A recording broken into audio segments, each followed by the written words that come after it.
Bonjour, bienvenue, hello and welcome. I'm Una Fitzgerald, President of the International Law Association of Canada, ILA-Canada. On behalf of ILA-Canada, la Société québécoise de droit international, SQDI, and the Canadian Council of International Law, CCIL, I'm delighted to welcome you to this joint webinar, Prime Minister Carney's Davos speech, Implications for International Law, le discours de Davos du Premier ministre Carney, quelles conséquences pour le droit international? In keeping with Indigenous protocol and building respectful relationships between Indigenous and non-Indigenous peoples of Canada, let me begin by acknowledging the traditional territories of Indigenous peoples. We are meeting virtually across Canada and beyond, so I would like to acknowledge that the Indigenous peoples are the original occupiers, traditional stewards, and inherent protectors of the lands and waters called Canada today. Nous sommes reconnaissants de vivre, d'apprendre de cette terre et d'en profiter, et nous nous engageons à la décolonisation dans nos vies personnelles, nos entreprises, nos organisations, nos écoles et dans nos communautés. Les engagements que nous prenons dans cette reconnaissance des terres doivent être activement poursuivis et s'accompagnent de la conviction que la décolonisation commence par la réconciliation avec tous les peuples autochtones, y compris les Premières Nations, les Inuits et les Métis. ILA Canada is the Canadian branch of the International Law Association based in London, England, and founded in Brussels, Belgium in 1873. With over 5,000 members worldwide, our collective objective is to promote the study, clarification, and development of international law, both public and private, and the furtherance of international understanding and respect for international law. Maintenant, à vous, Charles-Emmanuel Côté. Merci beaucoup, Una. Alors, il me fait aussi également très plaisir de vous souhaiter la bienvenue. Mon nom est Charles-Emmanuel Côté et je suis le président du Conseil canadien de droit international.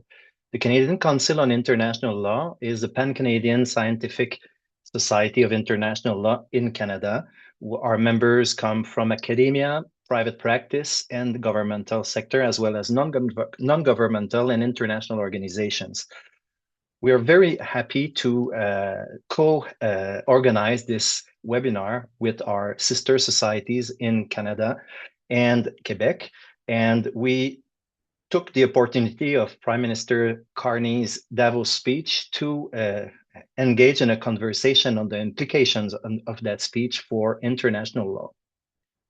In his Davos speech, which received worldwide attention, Prime Minister Carney talked about a rupture in world order and of the end of a pleasant fiction. He then affirmed that the rules-based order is fading and that we knew the story of international law rules-based order was partially false. Referring to an essay by Czech writer and statesman Václav Havel denouncing the communist system, he enjoined us to take out the sign of the window and stop pretending that the rules-based international order still functions as advertised. Parallèlement, il nous a également invités à reconnaître que la légitimité, l'intégrité et les règles garderont leur force si nous choisissons de les exercer ensemble. Il a appelé à la création d'institutions et d'accords qui jouent le rôle qu'ils sont censés jouer. C'est sur cette base que nous allons lancer ce webinaire. Auparavant, j'aimerais vous indiquer que nous avons activé l'application Wordly pour la traduction et l'interprétation simultanée de ce webinaire. So we use the Wordly translation and live interpretation applications. So to activate Wordly, you need to go on the bottom of your screen and you need to click on Apps and you will see Wordly and you just need to click on it. And then you will see the live transcription of what we say. If you use the QR code that you see on the screen with your mobile phone, then you will also be able to enable the audio live interpretation of our conversation qui va avoir lieu en anglais et en français de façon toute naturelle et fluide, je l'espère. Alors, sans plus tarder, j'aimerais passer la parole à Myriam Cohen. Merci. Bonjour à toutes et à tous. Je suis Myriam Cohen, vice-présidente de la Société québécoise de droit international. La Société québécoise de droit international est une organisation à but non lucratif qui a été fondée en 1982. La SQDI s'est donné comme but la promotion du droit international et plus particulièrement des objectifs de la Charte des Nations unies. Elle se veut le point de ralliement de toutes les personnes qui utilisent, étudient ou s'intéressent à la réglementation juridique des relations internationales au Québec et elle réunit une communauté d'universitaires, praticiens, juges, fonctionnaires, activistes et étudiants au sein d'un même réseau en leur faisant bénéficier de diverses activités et partenariats. J'ai le grand plaisir de vous présenter nos distingués conférenciers et conférencières dont l'expertise éclaire de manière remarquable les enjeux qui nous réunissent aujourd'hui. Olabisi Akinkugbe, professeur à l'Université Dalhousie à Halifax. Joanna Harrington, professeur à l'Université d'Alberta à Edmonton. Valerie Hughes, arbitre de conflits commerciaux basé à Ottawa. Chimène Keitner, professeur à l'Université de Californie, Davis. René Provost, professeur à l'Université McGill à Montréal. Guy Van Aert, avocat au cabinet Holthaus Van Aert à Ottawa et Vancouver. Sans plus tarder, j'enchaîne avec une question d'ouverture à nos conférenciers et conférencières. Quelle a été votre réaction au discours du Premier ministre Carney en tant que juriste internationaliste? On pourrait commencer par ordre alphabétique. Alors, avec le professeur Akinkugbe, je vous cède la parole. Thank you very much, Miriam, and to colleagues, I'll go by first name, so apologies ahead of that. But to all who have joined us, thank you very much. If the network is a bit iffy, it's because I'm now in Yaoundé, where the past 48 hours has been conversations about Africa's role in international economic law and the World Trade Organization itself ahead of the Ministerial Conference 14 here. And it might interest you to know that a lot of reference has been made to Prime Minister Carney's statement indeed. So this is a timely conversation to have. For my intervention, I will try to wear two hats. I am a Nigerian, but I am also a Canadian. So I am caught right in the middle of this very interesting speech that our Prime Minister gave. Certainly, his invocation of middle economy with Canada is one I found very interesting.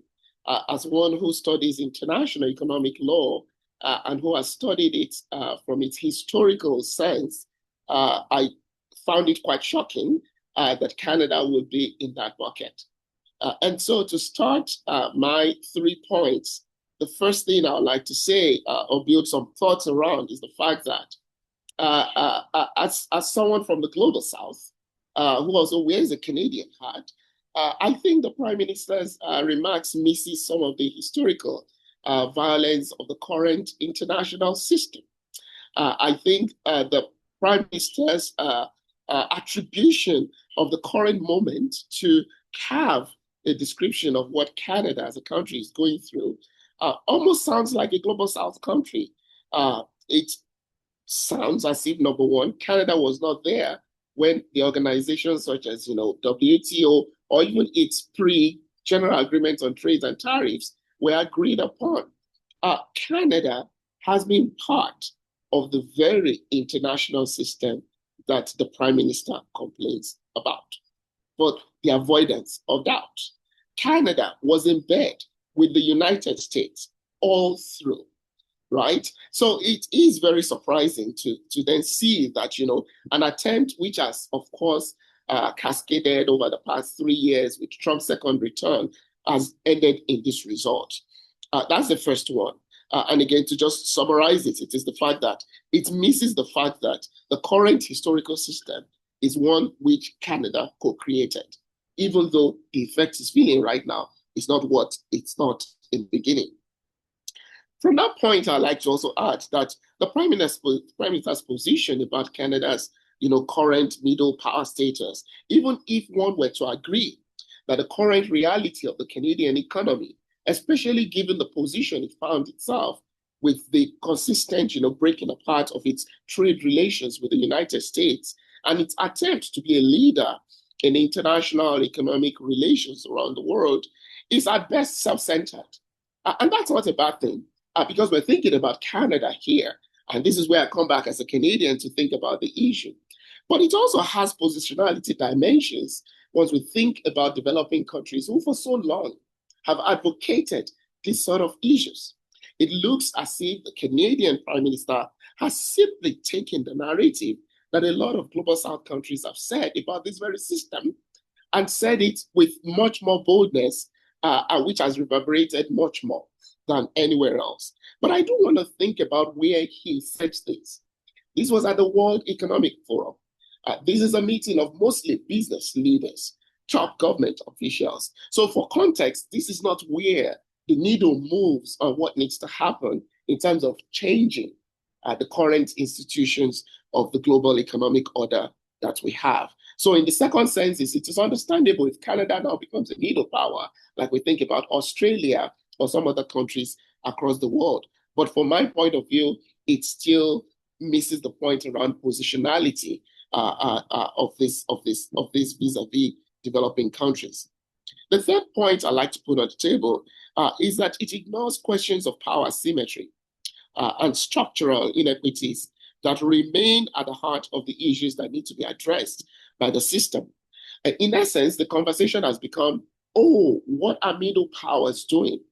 Not so much what were developed, powerful Western countries doing, which I think Canada is actually part of, as opposed to what, developing and least developed countries are doing. So this new characterization, middle powers itself is not new, but its characterization, association with Canada is relatively a new one. In my view, again, is one that we need to then think about for what it means. And so in this initial reflection, I would say, number one, while it is surprising that the words middle country will be associated with Canada, in reality, our economic practices as a country has actually put us in that position. We have not up to now been in this position where we are able to lead in a lot of the international economic issues. Not to say we are not doing it, but the shadow of the US provided the cover under which a lot of Canadian key work has been done.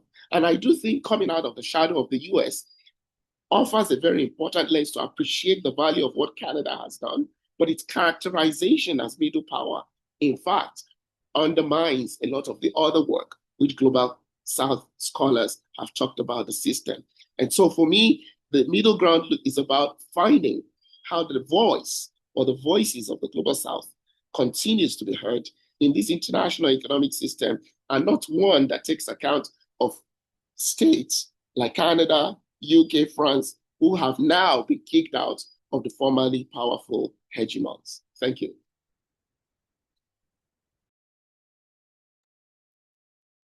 Merci. Merci beaucoup. J'invite alors la professeure Harrington. Well, thank you so much. I'm going to take a different view. I am going to say that I think Prime Minister Carney's speech rightly received acclaim. I think it has brought positive attention to Canada. The Lowy Institute in Australia, they introduced him as a rock star leader as a result of the Davos speech. And why I appreciate some of the benefits of the speech is because I do like its embrace of sober realism, of middle powerism, and this call to work with a range of allies with variable geometry to serve our self-interests. Where I have concerns is the speech is one that has led to an interpretation that it's calling for the end of international law, maybe a more charitable interpretation. It's calling for the reform of international law, and more recently before Australia's Parliament, a suggestion of writing new rules. I think that those who give speeches are aware of the interpretations that they can be given, so I am concerned that this interpretation is out there calling for the end of international law, because every legal system needs some guiding lights. It needs to be, one of the key tenets of the post-war order is that disputes must be resolved peacefully and not through war. And I think that guiding light, that basic tenet, is worth keeping. I think that calls for reform mean that we do not discard fundamental rules for humanity and the abandonment of ambition. I think it's a worthwhile ambition to live in a world that abandons war. And so for me, that's my critique of the Davos speech, is it lacked this focus on ambition, on the hope that is offered by having and keeping and retaining a basic set of rules to govern global conduct. Often people cite the point that, we have to take the world simply as it is, but then where is the role for ambition and hope? And I would see that prohibition on war and legal respect for fundamental human rights as the pillar of continuity in a changing world. And I use that phrase deliberately, with the Prime Minister having used that to describe the monarchy. As an economist, the Prime Minister must also be aware that the rule of law plays a critical role in shaping economic performance. Conflicts cost money, to use a risk management approach. Legal predictability, security of rights, and contract enforcement have long fostered investment, productivity, and prosperity. The rule of law enhances economic development, and vice versa, economic development can lead to states reforming and strengthening their legal institutions. So there is self-interest for states in having internationally agreed rules for how we carry out international relations. My other concern or area of critique is this question of a rupture, of a breakdown, and I would say no. I think maybe the scale of wrongdoing feels unprecedented, but there has been a declining trust for some time in the United States, which I see as the hegemon in the speech at Davos. One only need mention the Iraq War, Guantanamo detainees, Abu Ghraib. We can go further back with Nicaragua, go further back, US bombing of Cambodia. And we now add to that a war of aggression in Iran, takeover of Venezuela, murder rather than arrest of suspected drug traffickers in the Caribbean. The change is that a tariff-crazy United States alongside Russia are the rogue states in a world where Canada and others need to act together for their own self-interest. President Trump has not just shown, but he's underlined his lack of interest in international law, as have his advisors, senior member Stephen Miller, openly saying that the administration sees a world that is governed by strength, force, and power, not laws and institutions. And don't get me started about Secretary of War Pete Hegseth. So for me, my closing remark is to say at this point, to confront such disregard, I do look to Canada and other middle powers to speak up for the ambition and hope represented by rules applicable to all. For me, this isn't a time for nuance nor equivocation. Call out the wrong, be clear, use plain language. Alongside sovereignty and pragmatism, clarity also has value, especially in a world of great power, rogue states. Thank you. Merci beaucoup. Je cède maintenant la parole à Madame Valerie Hughes. Merci Myriam. Comme une vraie Canadienne, je peux dire que je suis d'accord avec BC et je suis d'accord avec Joanna. Donc, moi, je suis Canadienne pure laine. Voilà. Let me just move to the question being, how did you react with the speech? I reacted with two emotions. One was relief, and the other was encouragement. And relief, I would say, because after months of world leaders, including our own, failing to call out the U.S. illegal trade actions and signing up to these trade deals that were in violation of WTO rules, finally, it felt good to hear our Prime Minister speak against those actions, speak against unilateralism, and speaking instead of what one could do in response. Instead of tiptoeing around on eggshells, trying not to provoke more tariff threats, the Prime Minister came out and said what had to be said. And I was, in that way, quite relieved that he was changing tact, I think, from where he was before, which was a very sort of trying not to poke the bear. I also was encouraged, and I was pleased to see Prime Minister Carney talk about middle powers and talk about banding together to build a new order. Now, I don't think he was saying, let's throw out the old one, but he was saying that we have to establish these coalitions that are going to be able to withstand the actions of the unilateral hegemon. And so what I liked about it is that he recognized that international rules and banding together organizations, multilateral organizations, can be an answer to the unilateral actions of the hegemon. So I saw his call for shared concern over the economic coercion, and I heard him call for the coalitions. I heard him call against building unilateral fortresses, that wasn't going to be the way to deal with the shock of the unilateral hegemon's actions. He talked about genuine cooperation. He gave the example of the EU CPTPP. And as Joanna said, afterwards, I think his speech gave a lot of sort of comfort or perhaps provided confidence to others to perhaps say the same. Because we have seen too much of the fear of the Trump unilateralism, all these tariffs and these trade agreements and them lining up. Somebody talked about a Congo line of trade negotiators at the White House lining up to sign napkin deals, as they call them, because they really don't say very much at all, and they aren't. There's no enforcement. So, like BC, yes, Canada was there in developing a lot of what the U.S. is now rejecting. We were there. We were part of the Quad. We were certainly central to coming up with. I mean, it was Canada's idea to call it a WTO. We did a lot to develop what's there. But there's also the recognition that there is a hegemon that's acting against these rules, and we have to band together to come up with a way to withstand that shock. And it's only with that economic heft of banding together that you're going to be able to withstand that shock. So my two words were relief and encouragement. Merci beaucoup. Je cède maintenant la parole à la professeure Keitner. Bon, merci beaucoup. C'est un vrai plaisir d'être ici, de participer à la conversation. Comme Valérie, je vais passer en anglais, mais en fait, d'être dans une conversation bilingue, c'est vraiment un plaisir, puisque ici en Californie, j'ai pas beaucoup l'occasion. So I also had 3 points to make, many of which will echo some of what we've already heard, but perhaps providing a bit of a perspective from south of the border. I think that the Carney speech was important because it said the quiet part out loud, as BC indicated, but in a couple of ways. So it said the quiet part out loud by reminding everyone that this is not business as usual.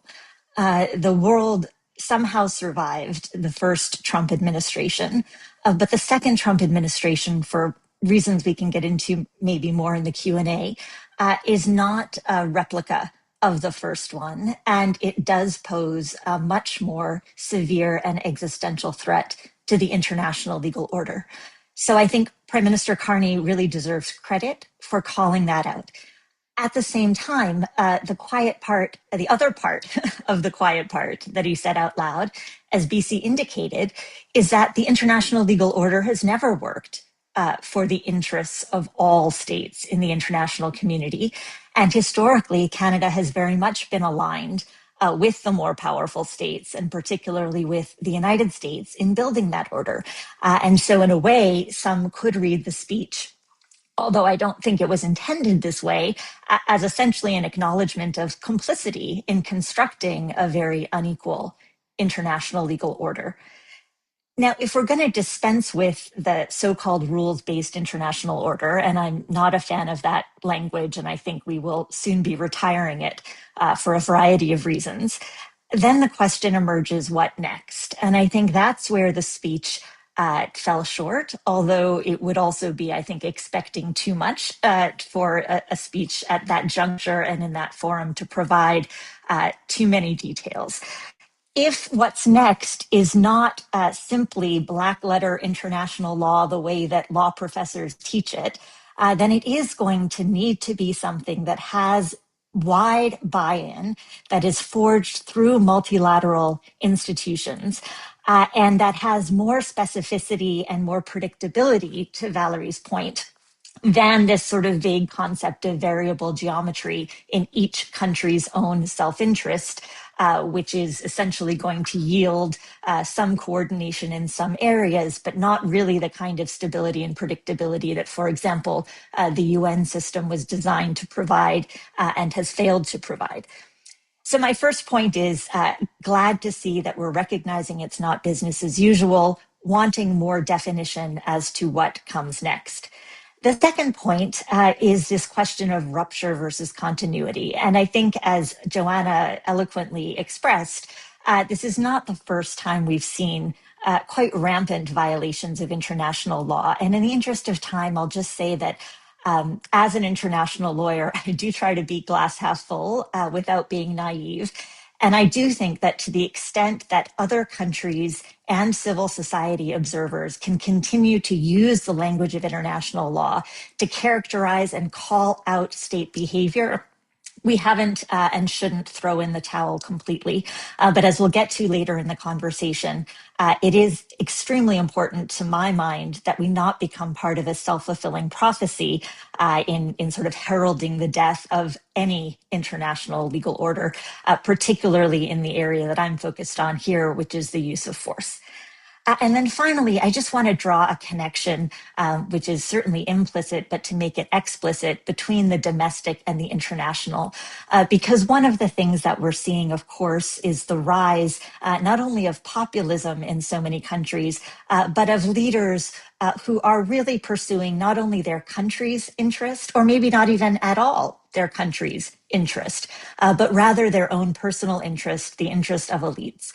And again, this is not different historically, but it is, I think, a matter of a qualitative shift in who is leading the world's most powerful countries and what they are basing their decisions on. And so democratic decline in the United States, the dysfunction of the current national security bureaucracy and decision-making process is unfortunately having ripple effects throughout the world.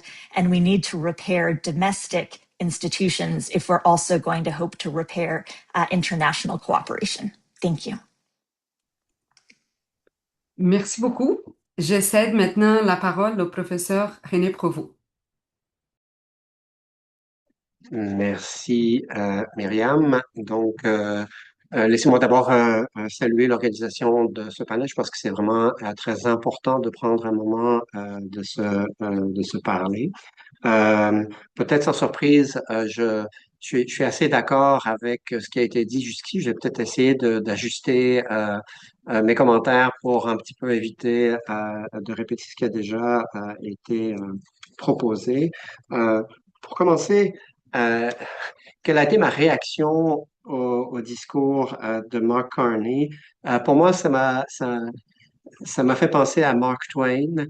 Et ma réaction initiale, c'était que news of the death of the rule-based international order is greatly exaggerated. Et donc que il faut se méfier un petit peu de la manière dont on peut comprendre ce discours. Et quand je suis allé lire le discours de Mark Carney, bon, j'ai vu que c'est quand même une réflexion qui est posée, mesurée, et la manière dont on l'a présenté ne s'aligne pas nécessairement avec ce que lui a dit. Et donc, il faut quand même faire un ajustement entre de quel message est-ce qu'on parle. Cela étant dit, peut-être pour ajouter un contexte, bon, tout à l'heure, Chimène nous a ajouté un contexte vu des États-Unis. Peut-être aussi, on peut ajouter un discours, le discours du chancelier allemand Merz à la conférence sur la sécurité de Munich en février, où lui a, je pense, été plus loin que ne l'a été Mark Carney. Et donc, il disait, c'était en allemand, mais en traduction, c'est l'ordre international qui reposait sur des droits et des règles est en train d'être détruit. Je crains qu'il faille le dire encore plus crûment, cet ordre, aussi imparfait fut-il, même dans les meilleurs moments, n'existe plus. Là, on est dans une position qui est plus radicale que celle qui a été offerte par Mark Carney. Et on a ici, en fait, dans la position du chancelier Merz, un peu l'écho parfait de ce que le président Trump disait aux journalistes du New York Times qui étaient venus l'interviewer à la Maison-Blanche, où il disait qu'il n'y avait pas besoin du droit international, que la seule limite à mon pouvoir, c'est ma propre morale, et donc que Trump et Merz, en fait, sont d'accord. Un l'applaudit et l'autre le déplore, mais on revient au même. Je pense que, euh, bon, d'abord, le système international n'est pas mort et je pense qu'il est difficile d'accepter cette idée qu'on vit une rupture plutôt qu'une transition. Je pense pas que c'est pas ma lecture de l'évolution du droit international. Peut-être parce que moi, je travaille essentiellement sur le droit des conflits armés et donc on vit en ce moment des choses qu'on vit continuellement depuis des décennies et parfois aujourd'hui peut-être avec différents acteurs qui font des choses dans des lieux différents, de manière différente, avec un discours différent, mais des choses qui sont les mêmes que d'autres acteurs ont fait ou que ces mêmes acteurs ont fait. Faut pas oublier que les États-Unis ont quand même envahi à répétition d'autres pays sans aucune justification, bon, du Panama à la Grenade, en passant par l'Irak. Donc, ça affecte plus le Canada et il est normal que le premier ministre canadien réagisse plus vivement, puisque là, on se sent visé par un certain changement d'attitude, y compris une menace d'annexation. On ne l'a pas mentionné encore aujourd'hui, mais quand même, je pense que c'est une partie importante du contexte dans lequel il faut comprendre les remarques du premier ministre. Euh, je, je suis pas le raisonnement, par ailleurs, suggérant que le droit international était une sorte de fiction plaisante. Et là, je vais pas répéter ce que BC a dit tout à l'heure, mais il y avait rien de plaisant pour une grande partie du monde. Et bon, soudainement, on se retrouve à bénéficier moins clairement qu'on ne l'a été jusqu'ici des asymétries qui sont une partie intégrante du système international. Et pour faire écho aussi à Chimène, cette idée d'un système, d'un ordre international basé sur les règles, et c'est une expression que moi, j'ai jamais employée. Et à ma connaissance, en général, les juristes en droit international n'utilisent pas cette expression-là. Une des raisons, c'est parce que on n'est pas sous l'illusion que l'ordre international est basé sur les règles. Les règles vont jouer un rôle pour structurer l'ordre international, mais on n'est pas sous la fausse impression que ça joue un rôle central à chaque égard. En conclusion, je me suis dit aussi, faut se méfier des grandes déclarations. Je me souviens, en 2015, le premier ministre Justin Trudeau a dit, le Canada est de retour. Canada is back. Et ça a été une belle déclaration qui s'est traduite, ce que je peux voir, essentiellement en une tentative de se faire élire au Conseil de sécurité, mais sans être prêt à investir plus fondamentalement dans les relations multilatérales et bilatérales, avec le résultat qu'on connaît. Encore faut-il voir où cette déclaration ou ce discours du premier ministre Carney va nous mener. Merci. Merci beaucoup. Je cède la parole maintenant à Guy Van Aert. Merci. Permettez-moi de commencer en remerciant les trois organisations qui m'ont invité et qui ont organisé cet bel événement. Mes collègues ont déjà exprimé beaucoup d'idées que moi j'allais exprimer et ils l'ont mieux fait que moi je l'aurais fait. Donc, je dirais pas grande chose pour commencer, mais quelques petits mots peut-être. Many people have long been searching for international law's grave for the purpose of dancing on it. I don't think Mr. Carney is one of those people, but he has been misunderstood in the Davos speech by some people as being such a person. I don't understand Mr. Carney's speech as being a requiem for international law. I think what it was instead was a call, in his words, to name reality and what he said, live the truth. That is to say, to admit that the post-war order has been abandoned by its chief architect and enforcer. And a call for Canada and other smaller powers to somehow find a new way through this unfamiliar world. International law, like all legal systems, needs reform from time to time. And calling for reform is legitimate and constructive.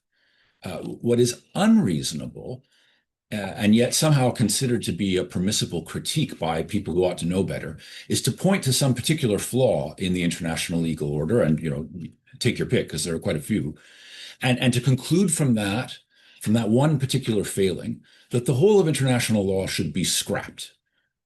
No one seems to make this move when talking about domestic legal orders.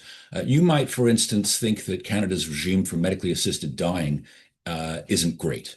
But you wouldn't react by saying that the entirety of Canadian law should be abolished as a result, right? That would be ridiculous. And yet somehow that non sequitur is considered permissible or even wise when certain people make that move talking about international law. We have to understand that the existence or non-existence of public international law is not a policy option that we can reasonably debate. Law is inherent in societies. There are no societies in the world that don't have law.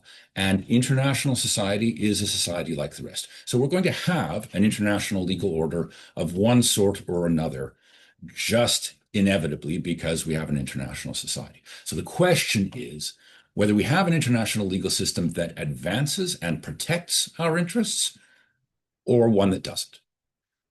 What I heard Mr. Carney expressly reaffirm in the speech was Canada's commitment to fundamental values, sovereignty, territorial integrity, the prohibition of the use of force except where inconsistent with the UN Charter, and respect for human rights. I was quoting what he just said there. He reaffirmed all of that, and he did so in stark contrast to the position of our former ally. That was left unsaid, but it didn't need saying. It went without saying. So my reaction to Mr. Carney's speech is that this is a prime minister who believes, as I do, that Canada needs now not just an economic realignment, but a political and military one. And that's going to have to be accomplished through a more serious, but not uncritical, commitment to international law than this country has shown in the past. Merci beaucoup. Je cède la parole à Charles-Emmanuel pour la première question. Merci Myriam. Et j'aimerais indiquer aux participants que nous aurons une période de questions et de réponses à la fin des échanges avec les panélistes. Alors, si vous avez des questions, vous pouvez déjà les poser dans le chat ou plutôt dans l'outil, je pense, de questions-réponses, Q&A, ou dans le chat là, à valider. Le Q&A. Q&A, c'est ça, hein, l'outil, parce que je ne le voyais pas ici. So you can already ask your question in the Q&A section tool in the bottom of your screen. So we will have a Q&A period at the end of the conversation. And I would like now to engage a conversation on some aspects that were already dealt with and to dig a little bit deeper in some issues. And one of the point that was made already, and we will have a time to go back to that, was the fact that in Carney's speech, the expression or the term international law was not that often used, actually. It was preferred, the expression rules-based international order was preferred to international law, and that is something that is interesting to look into. Mais justement, en pensant au droit international auquel le discours de Carney se réfère ou ne se réfère pas, on a vu que la plupart de nos conférenciers estiment que Carney n'a pas proclamé la mort du droit international, qu'il a peut-être été mal compris là-dessus. Pourtant, plusieurs parlent en ce moment de déclin du droit international. Carney a tout de même parlé d'un déclin de l'ordre juridique international fondé sur des règles. Est-ce qu'il est exagéré de parler de déclin, sans parler de mort, mais de parler de déclin du droit international? Est-ce qu'on peut citer des domaines du droit international qui continueraient de fonctionner tel qu'on nous le présente, pour reprendre les mots de Mark Carney? Est-ce qu'il n'y a pas certains domaines où les affirmations de Carney sont peut-être un peu moins observables? Et j'aimerais demander d'abord à Valerie Hughes de nous parler à partir de son expertise en droit international économique sur cette question-là du déclin dans tous les domaines, dans certains domaines du droit international. Valerie? Merci, Charles-Emmanuel. Let me just say, first of all, that people talk about, why do they talk about this rule-based international order? I don't like that. And why don't they talk about international law? I just see it as opposed to power-based, it's just the might makes right, as opposed to rules governing how activities go. But to get to your question, what about in international economic law? Is there really a failure? Is there a failing? Is there a decline in respect of international trade law? And it's probably because I'm an international trade lawyer that I'm going to say absolutely not. But the thing is, it's different, it's changing, but I wouldn't say it's failing, because it's true unilateralism is on the rise, but it's fairly confined, that unilateralism. And it's true that power politics is in the ascendant, but and economic coercion has come out in since the Trump administration took over. But what we have known for the past 75 years has really continued to a great extent. Much of our international trade is still on an most favored nation basis, an MFN basis. More than 70% of trade is still conducted that way. And while it's true that there was this Congo line of trade negotiators lining up to sign napkin deals, as they called them, there really is a lot more going on than these napkin deals that don't have enforcement provisions, that don't deal with substantially all the trade, that don't really address a lot of the issues that are just everyday trade things going on. So there's still a lot of MFN trade. There's still a lot of WTO-based trade, and in fact, more than 70%. So we still have strong coalitions that are committed to open markets and the rule of law. And that's frankly because there's no choice. I mean, look at Canada, look at Japan, look at a number of economies that have to be in favor of open trade, because that's, of course, that's the basis of our survival. And together, these, we've talked about the idea of the EU and joining the CPTPP, and what an incredible result that would bring in terms of an economic counterforce to the unilateralism that the Trump administration is pursuing. So we're not seeing a fragmented series of trade coalitions. We're actually seeing, I think, a coalition for more.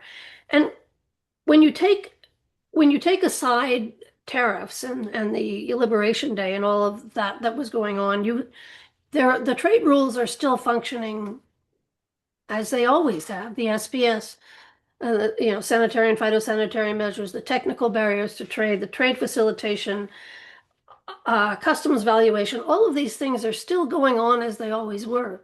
And so it's not really much of a change, except that there's this one approach to tariffs that has interrupted the MFN sort of road that we've been on. Yeah. And we should bear in mind that at the WTO, the U.S. it's still there. They, instead of pulling out of the WTO, like they did many international organizations, the United States continues to participate. It has an ambassador to the WTO. It has a deputy director general to the WTO that's American. She was not named by the US, but she was not objected to either. And the United States has, continued to participate in the committee work. They've also, the USTR is in Cameroon. He's there with BC having dinner on the rooftop. And, but there is still a lot of contribution from the United States on how the rules might be adjusted to better suit today's world. We may not like them. We may have views on how these rules should not be so adjusted, but I think there's a very active WTO in terms of regular committee work and in terms of trade policy monitoring. The other thing we have to bear in mind is that the WTO membership is not acting as if the WTO doesn't matter. There's 166 members. A number of them, also a number of countries want to come in too, but they're still acting like the organization matters. One of the things that's interesting, despite the fact that the dispute settlement mechanism is hobbled a bit because of the appellate body not being able to work, there were more new disputes filed in 2025 than there have been since 2019. So there's still this belief in the system that it can help you resolve your disputes, that there is some value. And there are more members joining the interim appellate mechanism, the MPIA as it's called for short. Now 61 of 166 WTO members belonging to the MPIA. So this to me is a recognition that the WTO and international trade rules are still regarded as valued, as working, and as something to maybe reform, but still retain. Thank you very much, Valerie. That's a very interesting aspect of the functioning of the WTO that we should not lose track of beyond the attacks on the MFN clause and all that. That the functioning of the organization is still there and in its committees and all that, which is less visible, notably, and the engagement of even the United States that you mentioned. If we turn to other fields of international law, j'aimerais, René, tu as parlé de tes domaines d'intérêt, tu parlais du droit des conflits armés, je sais que tu t'intéresses aussi aux droits fondamentaux de la personne, notamment. Comment, toi, vois-tu cette idée du déclin de façon générale du droit international? Comment réagis-tu à cette possibilité ou cette affirmation? Yeah, I feel like I'm the cold shower after Valerie's sort of positive outlook, but it's important to talk about, I think, the elephant in the room, which is the concerns relating to the use of force in international relations, both the recourse to force and how force has been used, and the extent to which there are patterns of outright violations by some of the key actors in international relations. I might say that there is a danger of reducing too much to the use of force. Harsh Lauterpacht once wrote that if international law is at the vanishing point of our idea of law, the law of armed conflict is at the vanishing point of the idea of international law. So it really is kind of the extreme limit of law's ambition to manage violence amongst powers.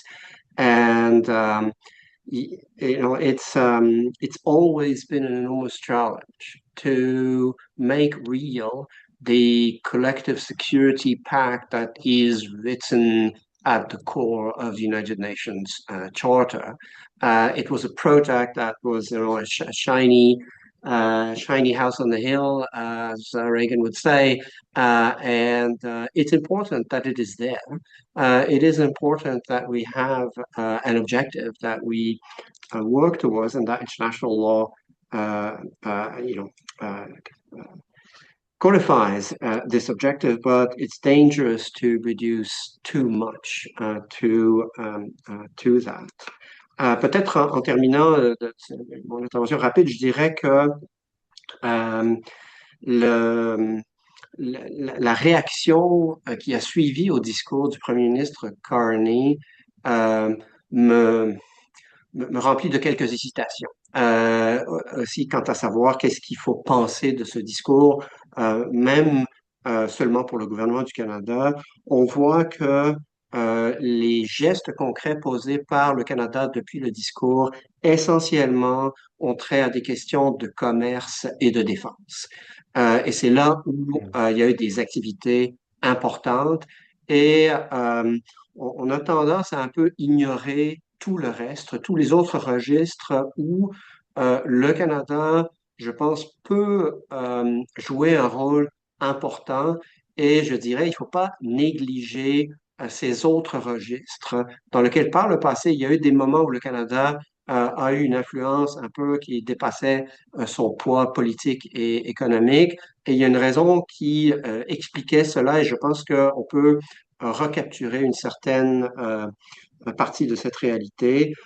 Donc, par exemple, on peut se dire, il y a, bon, on peut s'intégrer plus pleinement à l'Organisation des États américains en ratifiant la Convention américaine des droits de l'homme, qui est un geste qui est peu coûteux, avec peu d'implications, mais qui donne une possibilité pour le Canada de s'affirmer à l'international d'une manière qui dépasse simplement le commerce et la défense. Merci beaucoup de ce rééquilibrage de nos vues là-dessus. Alors, Myriam, je passe la parole pour la suite de la conversation. Je pense que ça ferait sens maintenant qu'on passe à question 2 parce que je pense qu'on a perdu Olabisi. OK, oui. Alors, je ne OK. sais pas s'il peut nous rejoindre, mais si OK. oui, On l'a. alors on va à question 2 maintenant. We've talked about a lot of these ideas, but now let's dig into them and see where it leads us.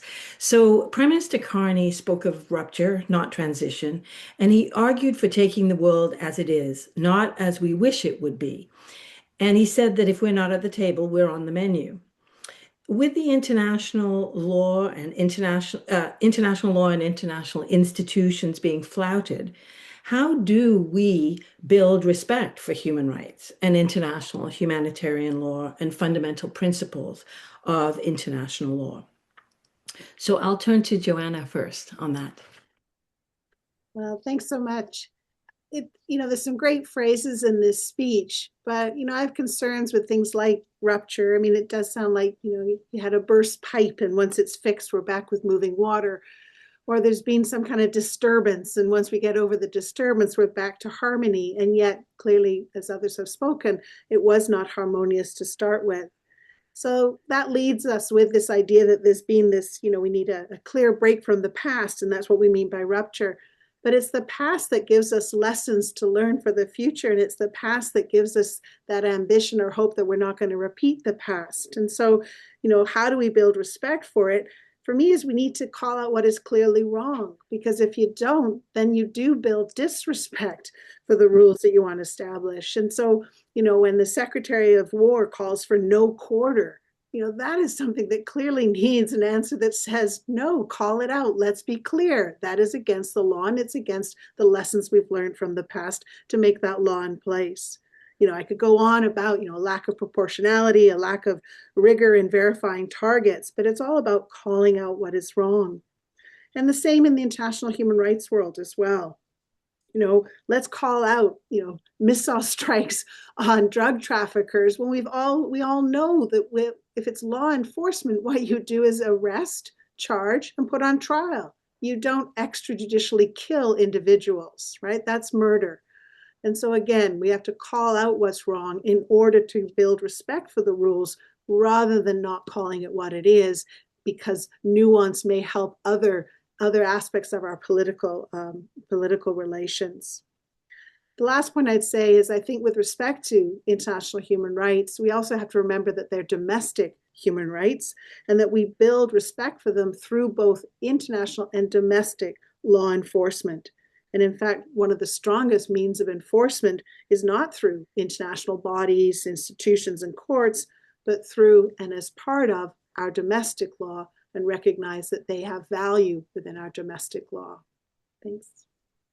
Thanks very much for that, Joanna.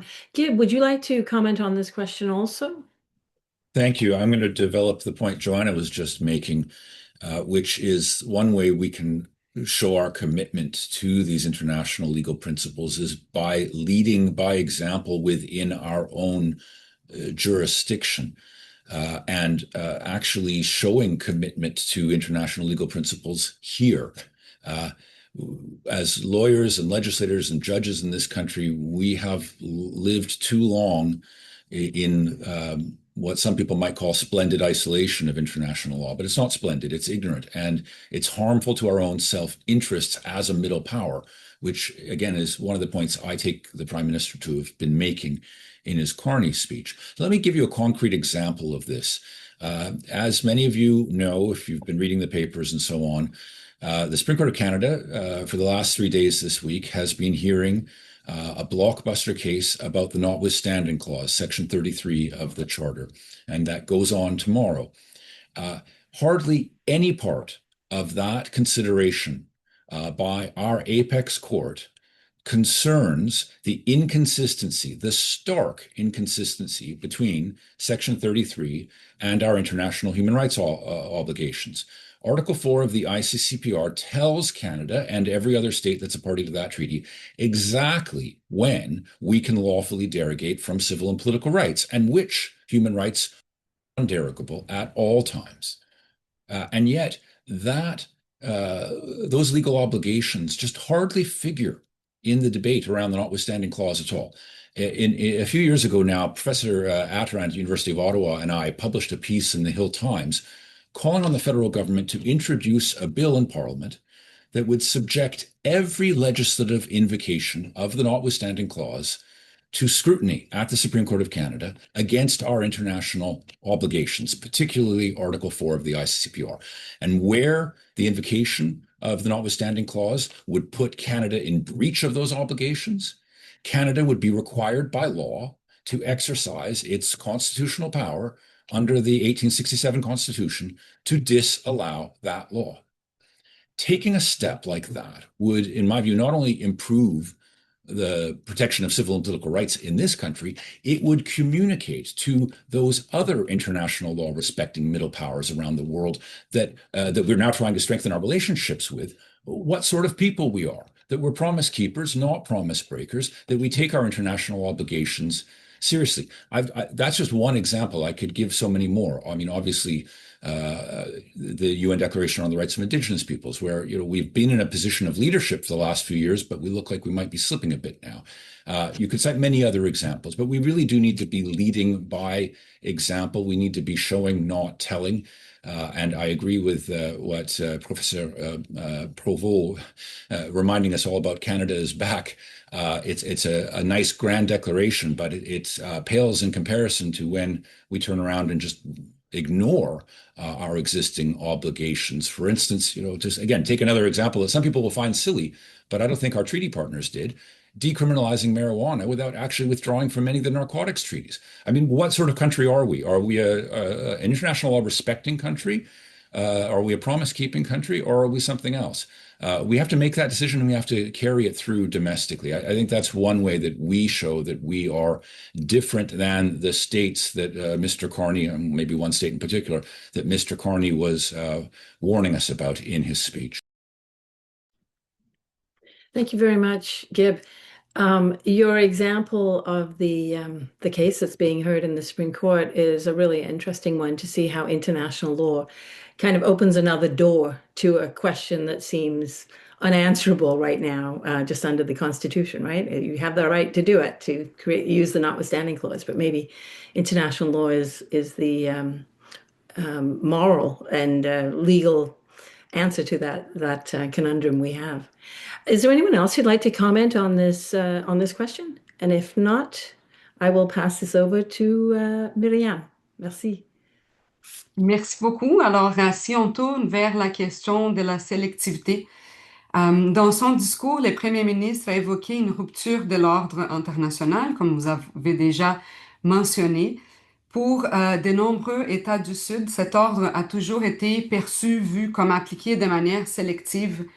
Comment intégrer cette expérience historique, cette expérience des États du Sud dans la réflexion actuelle de la réforme de l'ordre international, du droit international? Et j'invite Madame Valerie Hughes pour répondre à la question en premier. Merci Myriam. C'est vraiment dommage que Olabisi n'est pas encore avec nous parce qu'elle est beaucoup bien placée que moi de répondre, mais je vais faire ce que je peux. I think, you know, it's very much true, as Bisi said at the beginning of our conversation, that the benefits of the WTO and the share of global trade have not been evenly shared. And you know, we read all the time that world trade has expanded by more than fivefold since the establishment of the WTO. We read that millions have been lifted out of poverty because of international trade, multilateral trade rules, etc.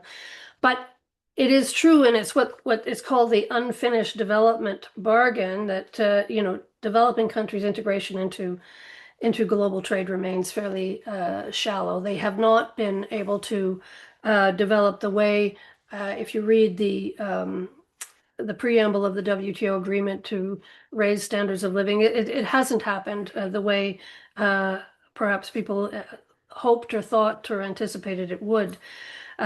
Developing countries are still supplying, you know, low-level commodities. They're not getting into the, you know, sort of the higher value products in terms of trade, and that has not changed in 30 years of WTO efforts to try and, or supposedly to try, at least claiming to try, to assist the developing countries to enhance their integration in global value chains and in global trade more generally. And so the question is, you know, what's gone wrong, and is there a way to address it? Well, I think what's gone wrong is probably consistent with what's gone wrong in other areas. Some of the rule-making mechanisms that we have, some of the ways we have of making progress in the WTO are undermined by the consensus-based approach and things. And so that in the WTO, nothing can be agreed unless there is consensus. And so you cannot agree to new areas of negotiation. You cannot, and this is very much in the context of the agriculture negotiations, as far as the developing countries are concerned, the subsidization of agriculture by the US, by China, by the EU, by some of the great economies has meant that developing countries have not been able to compete because they are not subsidizing or not able, don't have the fiscal capacity to subsidize the way those large economies have been doing. And so they cannot really develop the, I guess, the market share that as long as these subsidies continue, and as long as the agriculture negotiations just do not find a way forward. And now what we're seeing is, you know, you're talking about your basic tariffs or subsidization. We're seeing what's been termed as the digital divide. We're seeing the climate change policies. We're seeing these are the elements now that are being called out by developing countries in terms of what they need to engage more actively in global value chains. They need capacity building, not what the WTO has allowed so far. And what the WTO set up was something called special and differential treatment, and it allowed certain flexibilities, they called them, for developing countries in terms of the obligations. So the flexibility might be that you could take a little longer to implement this or that international obligation, but really, if you take a little longer to implement this or that obligation, that means that you're taking a little longer to become integrated into the global value chains. And so those kinds of flexibilities were not necessarily helping advance the place of the developing countries in this ever expanding goods trade. And so there's a call on the part of many, including the United States, to change this special and differential treatment. But the reason they're calling on this change is because in the WTO, developing country status is essentially self-declared. And so if you say you're a developing country, you get all the benefits or the flexibilities that the WTO agreements allow. And so developing countries in the WTO include China, Brazil, India, some of the biggest economies in the world. And they are taking advantage of some of the flexibilities. And so there are others, United States being one of them, that says that this cannot continue. And so we have to change and have a more objective set of criteria to determine who is developing and who's developed. And this, of course, is causing concern amongst the developing country members of the WTO, because it is, what are these objective criteria? And some of them have been, percentage of GDP, the global trade, percentage of whether or not you're an OECD member, whether or not you're a G20 member. And so there's a lot of concern on the part of the developing countries that coming up with these criteria so that we remove countries like China and Brazil and India are going to really cause, I suppose, more difficulty for developing countries. What the developing countries are asking for is, let's not change consensus-based decision-making, because it's very important for the developing country, every one of us, to have our vote, so that we won't be voted out or power-based out. So they want consensus-based decision-making to stay, and they also want special and differential treatment to stay. But they also want flexibilities in terms of industrial policy. They want to be able to subsidize where others would be called out for subsidizing against the WTO rules. The subsidizing rules are constrain WTO members from subsidizing in certain ways. And so they're calling for more flexibilities. They're calling for more technological transfer, especially in the environmental area. So they're calling for ways of giving themselves special status, whereas countries like the United States and others are calling for ways of taking it away. So I think that there's a very a big divide between what is best for developing countries and what has been done so far in the WTO in terms of encouraging their development. We have to now, I think, talk about capacity-based development, allowing not take a little longer to comply with a particular obligation, but assisting through money, through training, through whatever other means is appropriate, to allow the developing country to come to the obligations at the same time as others, as soon as they're capable, as soon as their capabilities have been enhanced, so that not let them stay behind and wait until they can do it, but rather make sure that there are mechanisms so that their capabilities are enhanced, so that they can move into the international obligations at the same time as others. So actually not a great story on the part of the WTO. It's a place where the WTO has failed, I think, to meet this Doha development agenda, to meet the development bargain, and there is grave concern now that there is a talk about moving away from MFN, moving away from special and differential treatment, and really making the case of the developing countries worse than it's always been. And finally, I would say that the dispute settlement mechanism, of course, is the one way that a small country can challenge and win against a major economy that is flouting the rules. And now that the dispute settlement mechanism is a little bit crippled, this is another concern on the part of the developing countries, that they don't have, none of the members have the predictability that the dispute settlement mechanism used to provide. Merci beaucoup pour ces éclairages concernant les rôles des États en développement dans le système de l'OMC. C'est très intéressant. Et je passe maintenant à l'idée de la capacité normative des règles internationales. Et la question suivante, les crises actuelles semblent mettre à l'épreuve la capacité des règles internationales à contraindre les États. Est-ce que le droit international conserve-t-il encore, selon vous, une véritable capacité normative? J'adresse cette question en premier au professeur René Provost, si vous pouvez partager vos réflexions avec nous.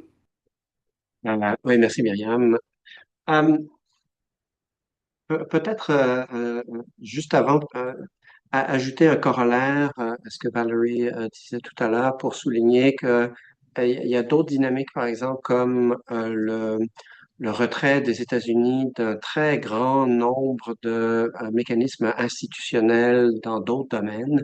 Il y a par un executive order, le président Trump a cessé la collaboration des États-Unis avec, si mon souvenir est bon, 67 mécanismes différents aux Nations Unies. Tout ça, ça crée un vacuum, ça crée un espace où normalement les États-Unis avaient un rôle qui imposait un certain ordre, disons. Et il faut s'interroger sur qu'est-ce qui va se passer, qu'est-ce qui se passe aujourd'hui. Il y a un impact pour les États du Sud qui sont aussi présents dans ces espaces-là. Une possibilité, c'est que la Chine vient pour prendre la place et envahir ces espaces, réalisant que à bas prix, elle peut augmenter sa capacité d'influencer les relations internationales, mais je pense que c'est aussi des espaces où les coalitions qu'évoque le premier ministre Carney dans son discours peuvent agir d'une manière très efficace. Donc des coalitions à la fois nord-nord, nord-sud et sud-sud, qui peuvent un peu reconstruire sur une base différente les pratiques au sein des institutions et peut-être un petit peu euh, corriger certaines des inégalités qui ont été inscrites dans le régime du droit international au départ. Maintenant, pour venir à la question de Myriam, euh, la capacité des règles internationales à contraindre les États. Bon. Encore une fois, il faut être d'accord avec le Premier ministre pour dire ben, il faut être réaliste. Mais je pense qu'il n'y a rien de neuf ici et que les internationalistes ont plutôt tendance à être réalistes. Réalistes d'abord quant à la nature des règles en question. Okay? Et donc, International law is of states, by states, for states, pour paraphraser la Constitution américaine. Donc, au départ, les règles qui sont là ont reçu la bénédiction des États parce que les États considèrent que ça sert leurs intérêts. Et donc, il ne faut pas exagérer la nature de ces règles-là qui va contraindre d'une manière radicale les États pour les empêcher de faire ce qu'ils veulent faire. Par ailleurs, euh, pour, euh, euh, pour rester aux États-Unis, on peut se demander si on est toujours d'accord avec la célèbre phrase de Lew Henkin qui disait, je pense que c'est en 1970, euh, la, la grande majorité des États respectent la grande majorité de leurs obligations internationales la grande majorité du temps. On peut ajouter sans doute un corollaire qui dit que aucun État ne respecte toutes ses obligations internationales tout le temps, même le Canada. La question de Henkin reste vraie aujourd'hui et je pense que il faut répondre que effectivement la majorité des États aujourd'hui continuent à respecter la quasi-totalité des obligations imposées par le droit international. Donc, je reviens un peu au commentaire que j'ai fait tout à l'heure. Il ne faut pas se laisser omnibuler par l'ampleur des violations de l'interdiction de l'emploi de la force. Elles sont importantes, ça c'est clair, mais on ne peut pas ramener l'entièreté du droit international à l'interdiction de l'emploi de la force. Par ailleurs, et là, il y a un peu un écho de ce que Chimène a dit dans son commentaire introductif, mais elle est allée ailleurs. Et moi, je dirais que euh, le, la capacité du droit international de restreindre les États souffre en ce moment d'un mal qui affecte la règle de droit en général, et pas juste le droit international. Et là, on voit que, bon, au premier chef, là où il faut regarder, bien sûr, c'est aux États-Unis. Et on voit que le désengagement du gouvernement américain par rapport au droit international et la continuation du désengagement du gouvernement américain face à son propre droit constitutionnel.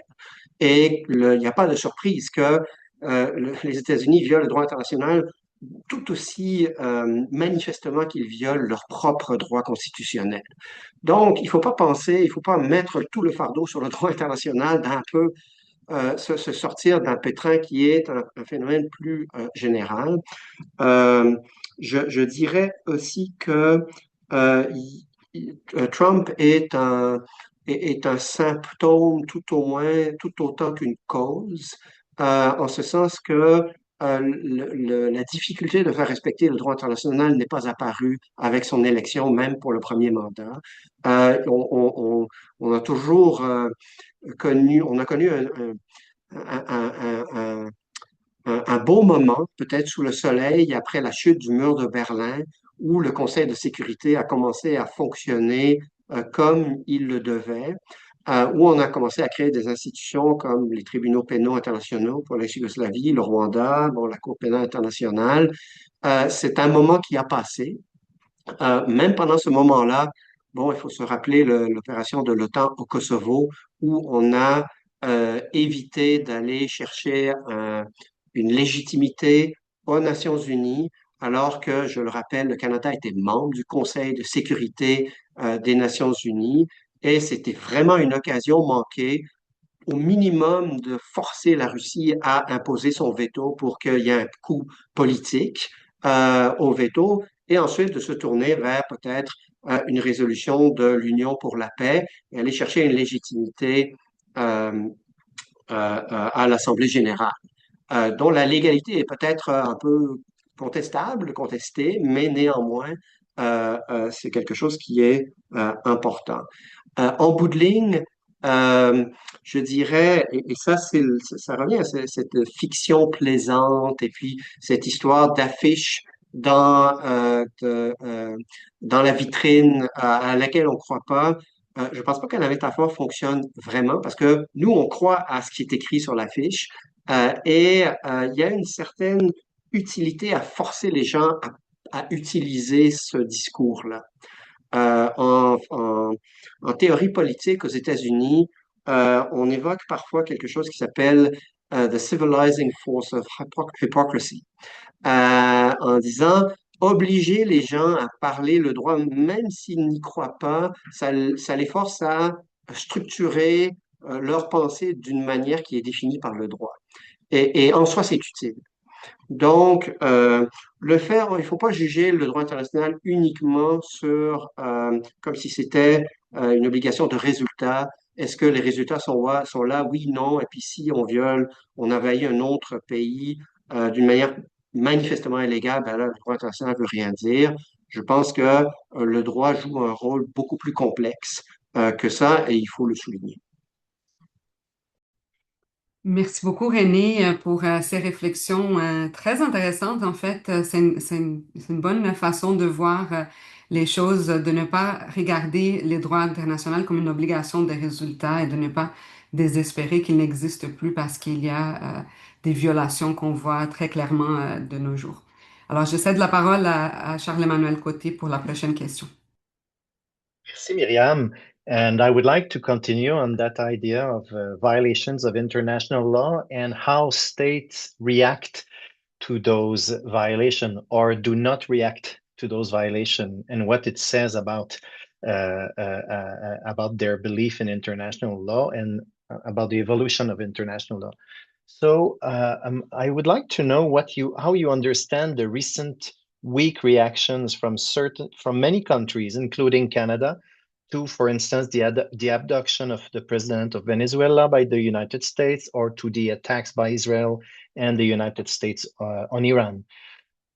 Is this lack of reaction a consequence of the rupture that Prime Minister Carney talks about, or does it contribute to this rupture? And Chimène, you referred to your interest and work in the field of use of force, and I'd like to hear your views on that. What to make about that? How do we walk the talk, and the speech follows the act, or the act follows the speech? So I'd like to hear you on that.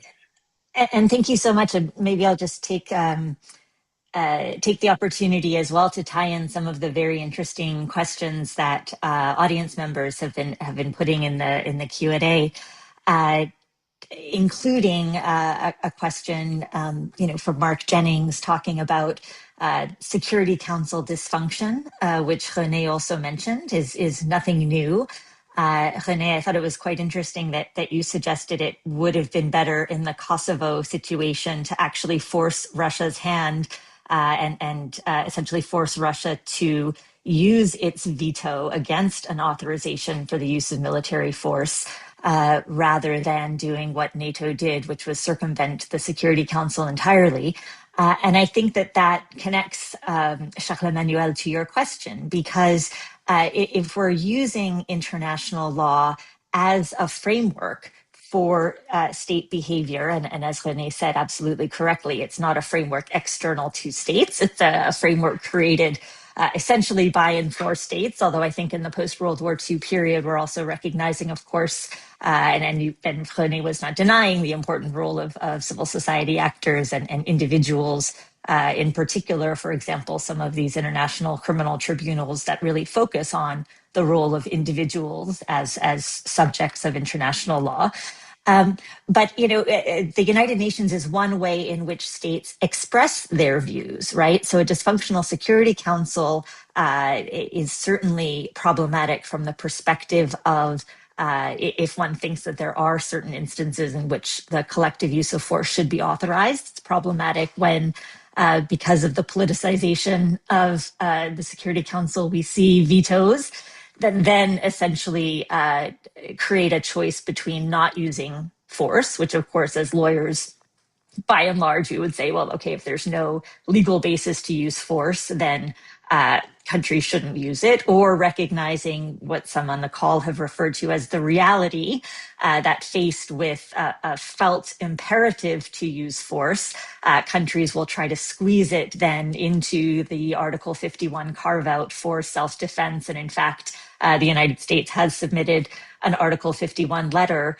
justifying its ongoing attacks on Iran, which of course lawyers can easily deconstruct and point out the flaws in the legal reasoning. So, again, what we're seeing is not new. I would say, again, it is an extreme point on the continuum of stretching the law beyond what it's really capable of doing. And as was mentioned, I think by someone earlier, with Stephen Miller, with Donald Trump explicitly saying that they don't need law, that they're in the world of power. So in an ideal world, I think we would see both in the United Nations and unilaterally countries commenting more forcefully on the illegality of each other's behavior, and also on the problematic policies underlying their behavior, because ultimately, right, it's this collective conversation that I think can exercise, if not a constraining force per se, the important coordinating role of international law. That said, it's also understandable, I think, why some countries might hesitate, particularly where their immediate interests are not at stake, to jump in and make comments. I think some of the condemnation of the Israeli and US strikes, the strongest condemnations have come from Russia and China, where particularly in Russia's case, one might question the motives for the condemnation. And at the same time, I think countries like Canada and Australia that were very quick to endorse the strikes, that, to my mind, was sort of an unnecessary contribution to the erosion of the sense that there are rules, that even powerful states are expected to play by those rules, and that if we don't call out unlawful uses of force, or at least make a case for why the rules should be changing in a particular way, essentially Lou Henkin's statement will over time become less and less true. Thank you very much, Chimène. Joanna, would you like to jump in that conversation? Sure, I'll just make a quick few points. I think the reality is that weak reactions are a consequence of political calculations. There's this constant fear of not upsetting an unpredictable and at times, let's be honest, incoherent leader who can cause real economic damage. The problem is that political calculation can also undermine civil society, undermine governmental and non-governmental organizations that make that effort to put on record that these are violations. So we want to embrace the efforts of others and say civil society, and yet we leave them hanging because we don't then support what they've now said. Of course, any student in an international law course is going to know that silence can always seem as acquiescence or tacit consent. And yes, we can modify that by saying, well, it has to be a juridically relevant silence. But I think more broadly, this failure to put on record an objection leads to that environment that gives the appearance that it's acceptable, that might is right, that power does govern. And for middle powers, it used to be our resort to international law was one way to offset the power of big power states. The last thing I'll just make, it's interesting, this though comment on the Security Council, in that we see this embrace of middle powers, but the embrace of middle powers seems to include, I guess, what we now have to call lesser great powers, because two of those are veto holding Security Council members, but we seem to not be including those. The UK and France are now, albeit they have permanent seats in the Security Council, are now seen as middle powers. And at one point, the Carney government also seems to be including Europe as a middle power, all of Europe as a potential partner. And again, at least Europe, or at least European Union, I never thought was a lesser power or small power. I saw it as a bigger power. So again, it's a strange world that we're entering in, that we essentially won't want to call it, but there are 3 Security Council members that really, this is where we need to call out their actions. Thank you. Thanks, Joanna.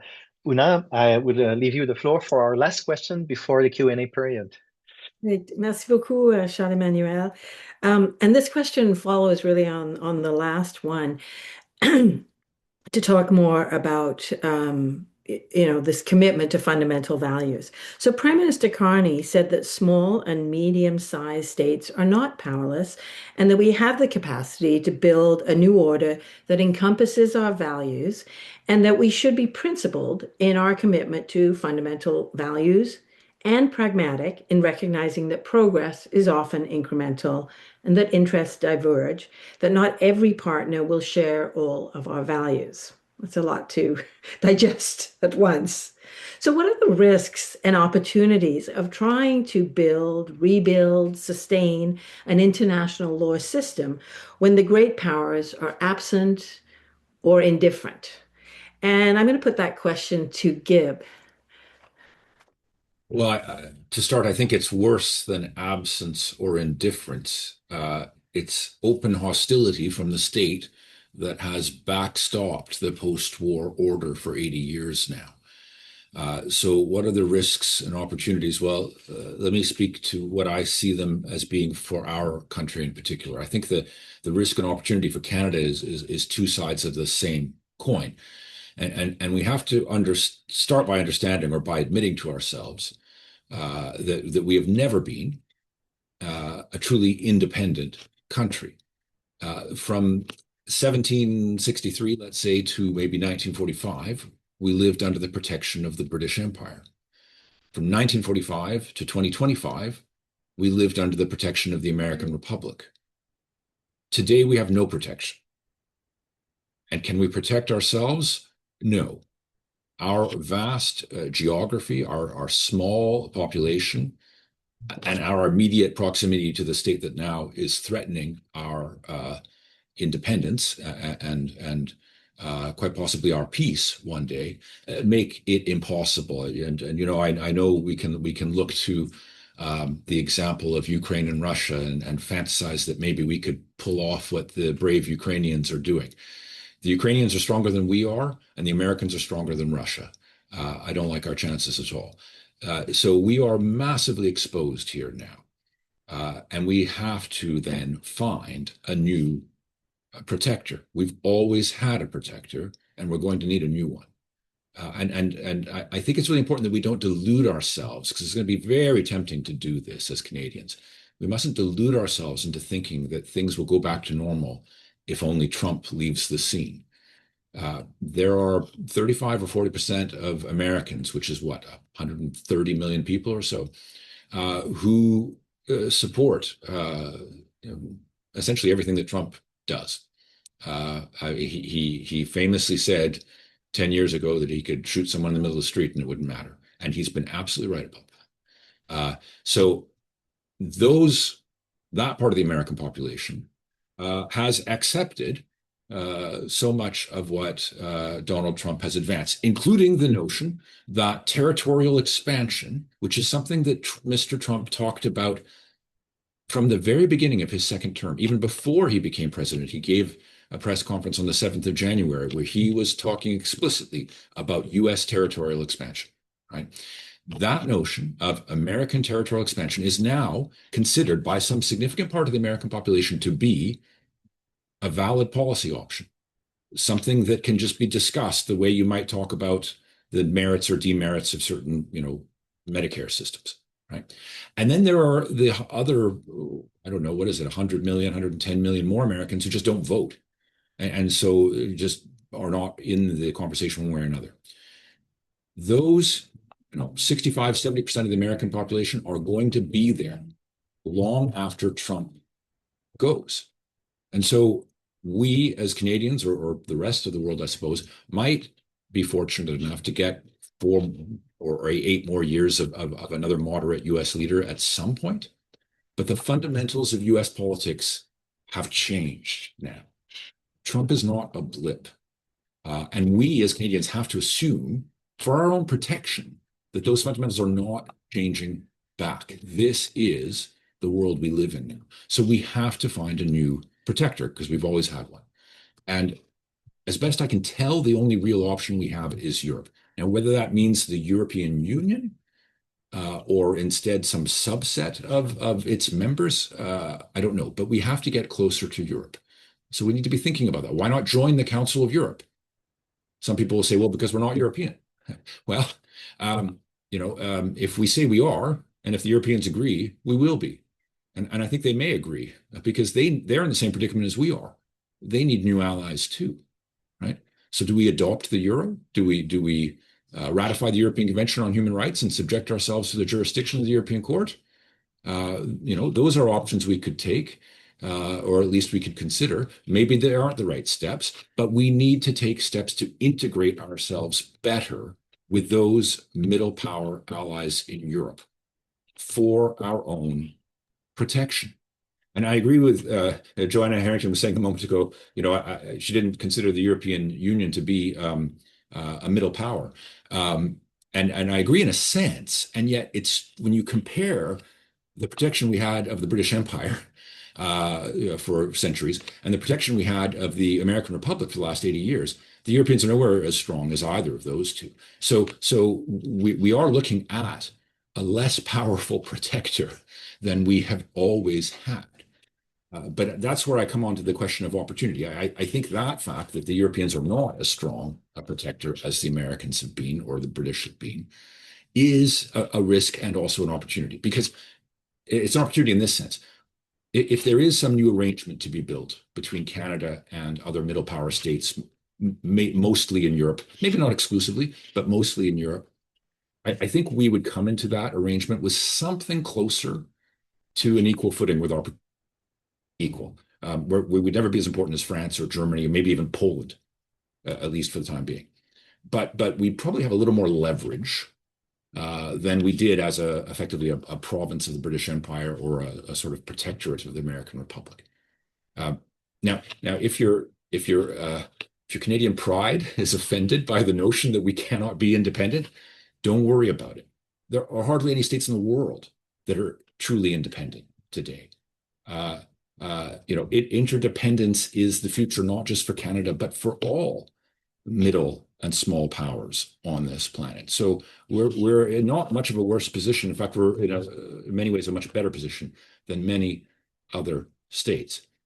I mean, the other alternative, of course, is to just throw in the flag, right? I mean, the Continental Congress in 1777 invited Canada to join. And we have been politely declining that invitation for nearly 250 years now. I suppose the other policy alternative here is to not decline the invitation anymore and to just join the Americans. So that's what Mr. Trump would like to see us do. That's what Ross Douthat and various other so-called luminaries in the US would like to see us do as well. But it would be a funny time in the history of the US Republic for Canada to finally join when it's now slipping into utter corruption and soft despotism. So I don't really see that as something that we have any appetite for or that would make any sense at this moment. So we've got to go looking elsewhere.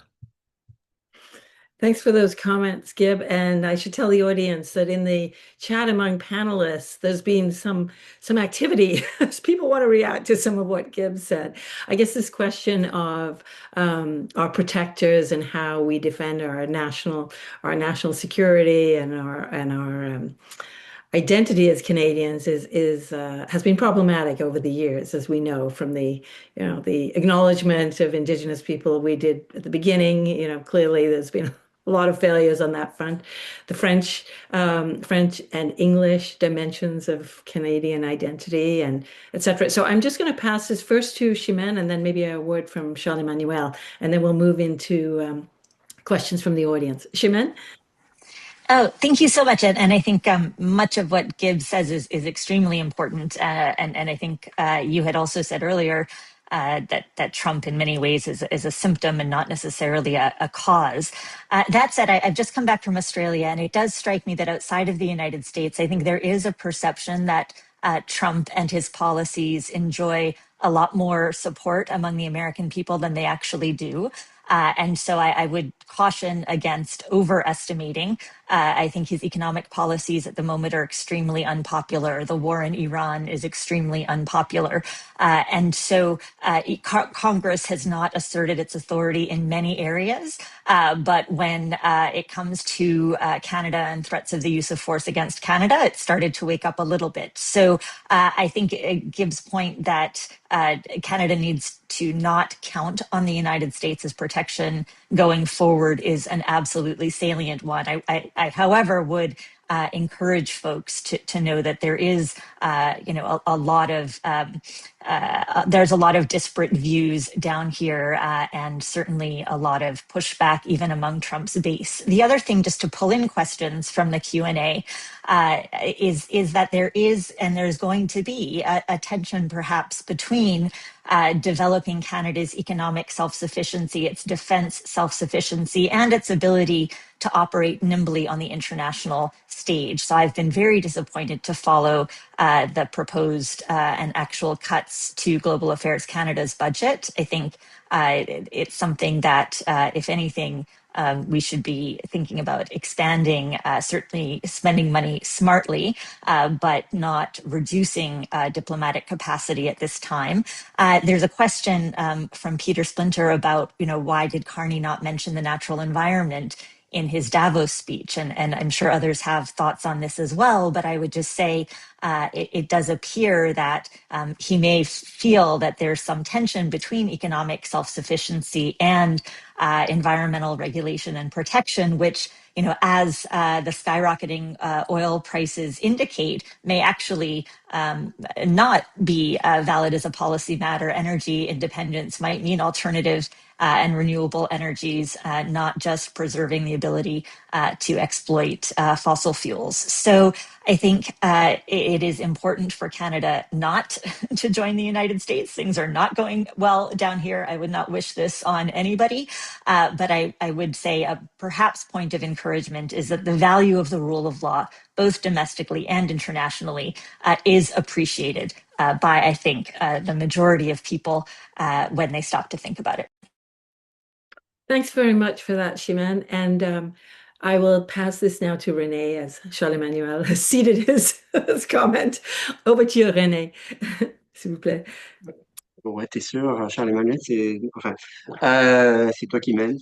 I was just going to add something about the possibility for small and medium-sized countries not being powerless, but having a capacity to build a new order that encompasses our values, as Prime Minister Carney has said, to go back to the Kosovo intervention as an example of how that can be done. And I would link that to an editorial in the Globe and Mail by the editorial board that was called International Law is Broken, and which somewhat strangely found that international law protects the Iranian regime that is now in place, which is I'm not quite sure which part of international law does that, but I'm not aware that it does. International law protects the sovereignty of Iran as a state.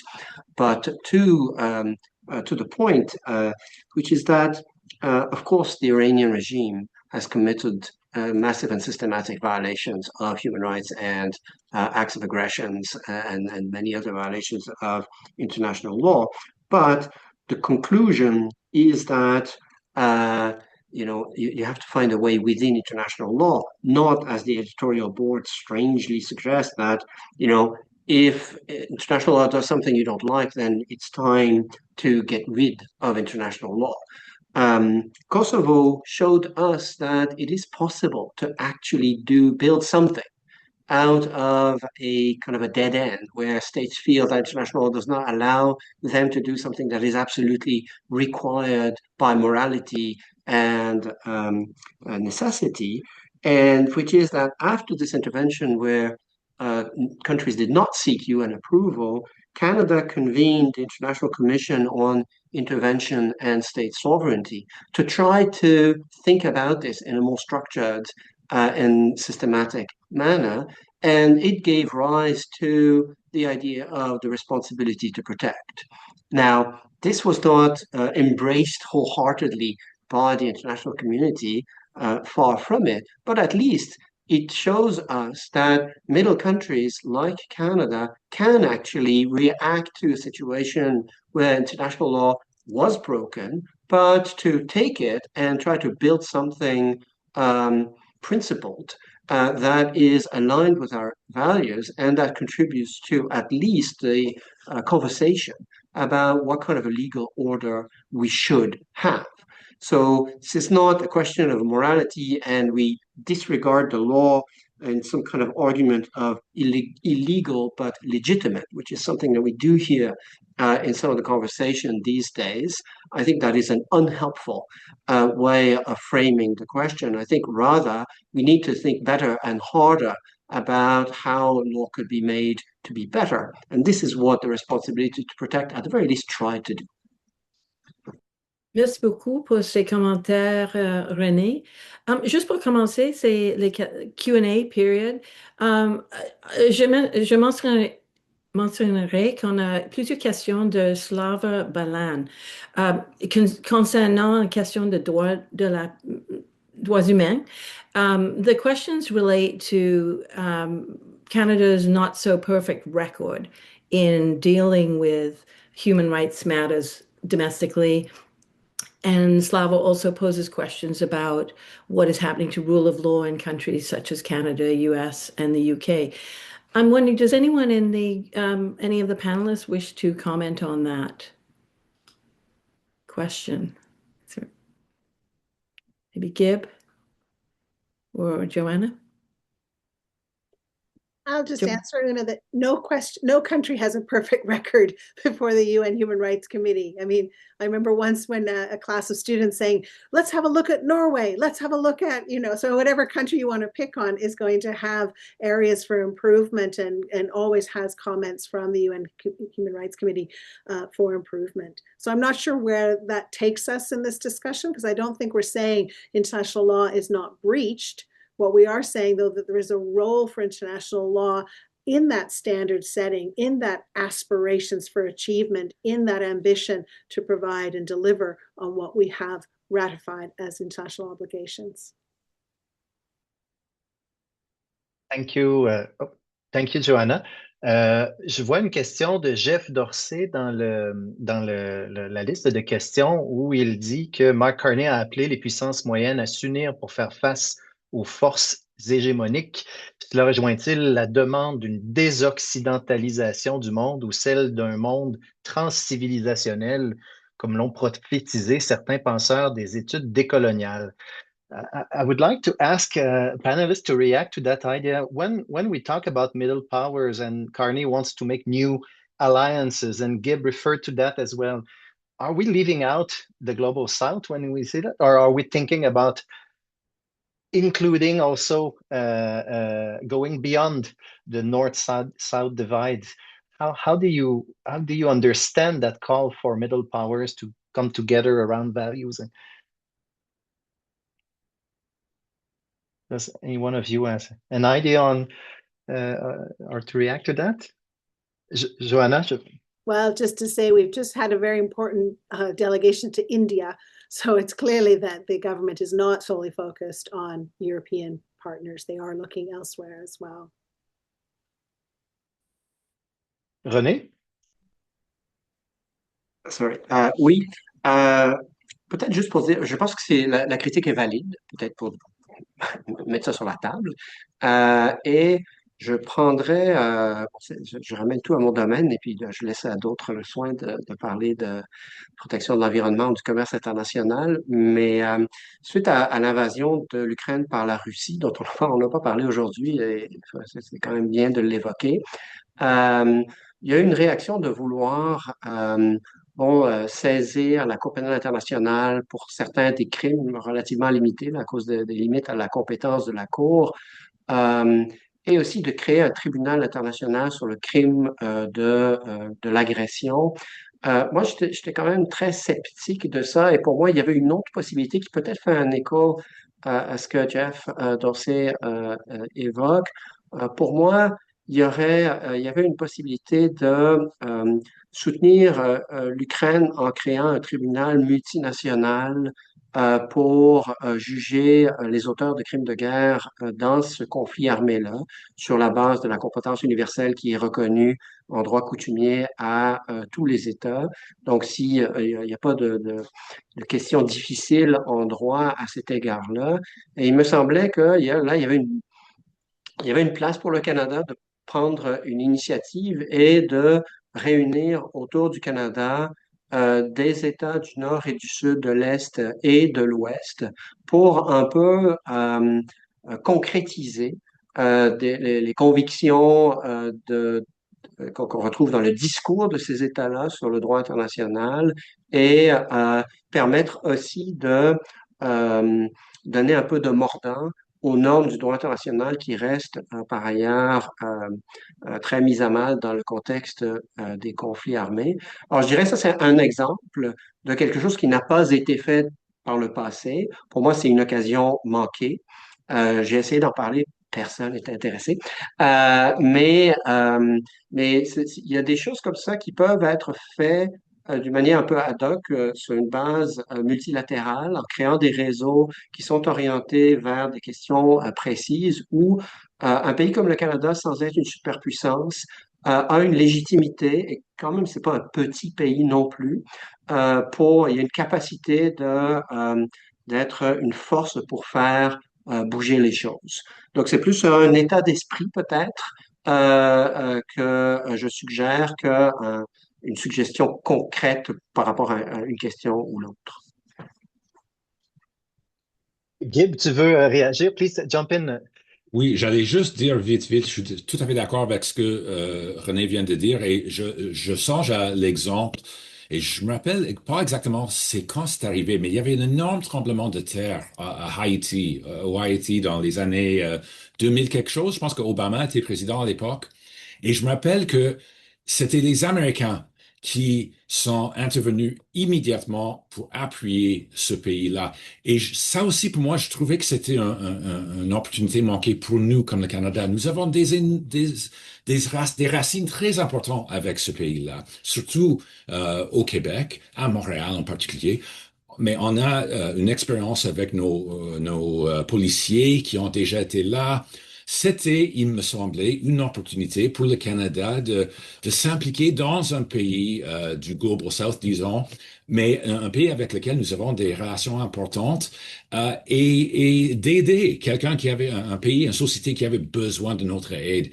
Et le fait qu'on a un peu laissé la place aux Américains, ça m'a attristé. Et j'étais très content que les Américains étaient intéressés de s'impliquer eux aussi. C'était pas pour dire que ça doit être nous au lieu des Américains, mais j'aurais voulu qu'on avait pris cette opportunité. Donc, en tout cas, c'est juste une petite réflexion qui puisque c'était moi qui parlais tantôt de l'Europe et comment on peut faire pour renforcer nos liens avec l'Europe.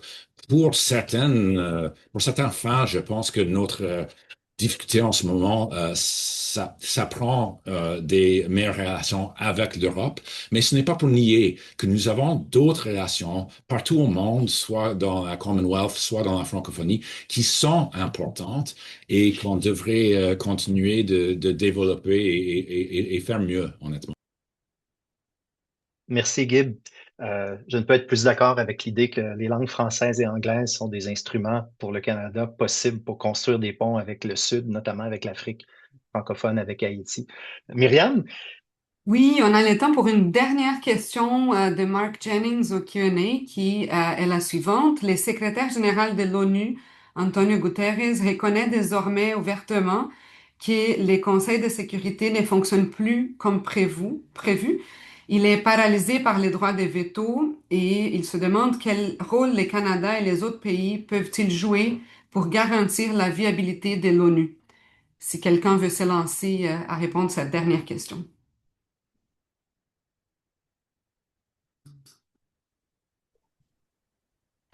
Valerie? Thank you.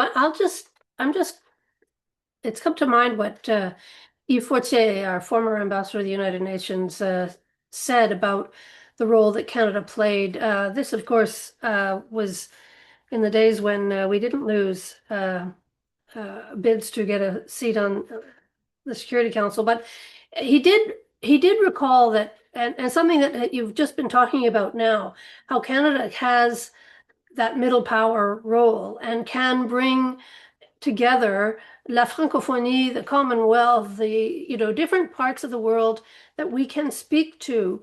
And because we're not the US or China or India or Brazil, it's because we're not those powers that we have an ability to convene, because we have a credibility perhaps, or an ability to reach out and bring together different factions. And I underscore the common law, the civil law, the two languages, and then our membership in the different organizations like Francophonie and Commonwealth. And he said it was, he as ambassador to the United Nations, he was quite struck by how different factions would approach him as Canadian ambassador to help convene or persuade or deliver messages. And so because we are Canada and we are not other places, we have an ability to assist and try and find a way for the UN to serve an